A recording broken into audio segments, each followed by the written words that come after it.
Welcome back to the channel, and today we're going to talk again about the Home Depot Holiday Stormtrooper, and we're going to fix this dome up here, this helmet, this bucket. It's just not that good in my opinion, but you know what? The Black Series helmet that Hasbro came out with a few years ago actually is a little better. So we're going to transform this into this with very little effort. So let's get started. Thank you so much for supporting our channel. Make sure that you hit that like button down below, subscribe, leave a comment, because it's those things that help support this channel for free and let us do more content for you. If you haven't gone and watched the previous video where I added some shoulder armor to this to just kind of beef him up a little bit, and I added a gun, of course, a 3D printed gun as well, with just a simple strap that just holds it nice and tight in here. If you haven't watched that video yet, I will link that up in the top right now. Today we're going to talk about just changing over the helmet.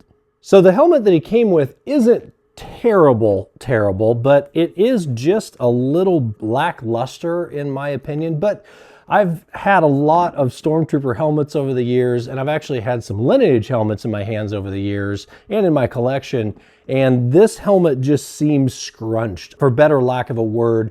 It's just not quite right. Plus the aerators here on the front are quite terrible. And what prompted me to do this is one of our subscribers on the channel had said, hey, you got to replace the helmet on this with the Black Series one. And I thought, you know, that's a great idea. Originally, I'd planned on just replacing the aerators, but then decided, you know what? He's right. I should just replace the whole helmet. So what he did was he got a pole and a foam head from a craft store and put it on there.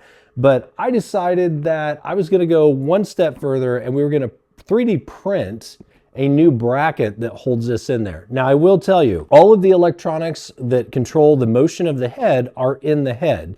So we've removed that option from this particular mannequin at this point, because I don't want to transfer all the electronics over to one of the Black Series Stormtroopers. And I might do that in the future, but today we're going to talk about replacing the shaft that holds the current helmet in with a 3D printed unit that keeps the helmet nice and in place where we need it. So I don't have any of this latched down yet, and it's all just free floating. I've just got this in here currently and not bolted in. This is the part that I came up with, and I will show you the slicing software of how it was printed. I just replicated the pin that was currently in the other helmet, got the height roughly as right as I could get it, and it slides into the neck collar, and then there is a bolt inside that tightens that up to keep it from wobbling around too much. On the Black Series helmet itself, I did move the strap, the head strap at the top. I did undo that, and you kind of have to get that out of the way so that it sits on there a little more true to what it needs to be.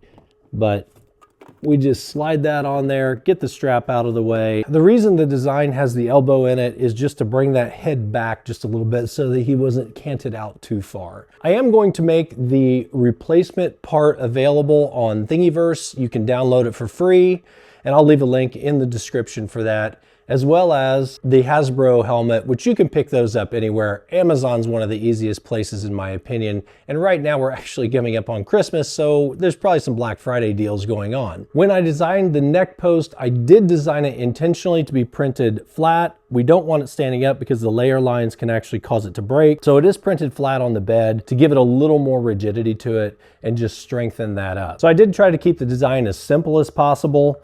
You'll notice that there is a chamfer in this piece. There's a longer side and a shorter side. The longer side simply slides up into the bottom of the post, and then the top latches on. You could glue all this together if you wanted. I don't think it's necessarily important that you do.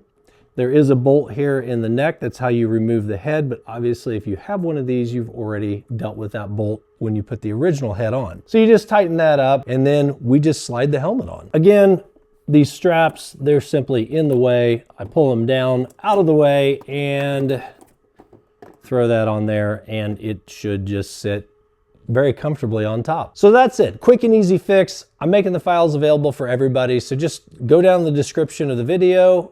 There should be a Thingiverse link at this point, and you just click on that. It'll take you to where you need to be, and you print this in, I did it in 3 walls. 4 walls would probably be a little better. I printed mine out of PLA Plus, and so far I don't feel like it's going anywhere, and it's gonna hold up really well. The other interesting opportunity that this creates is you can replace the helmet. Now I know the armor is wrong, but you get the point. And now you're looking at the opportunity to do a custom Inferno Trooper.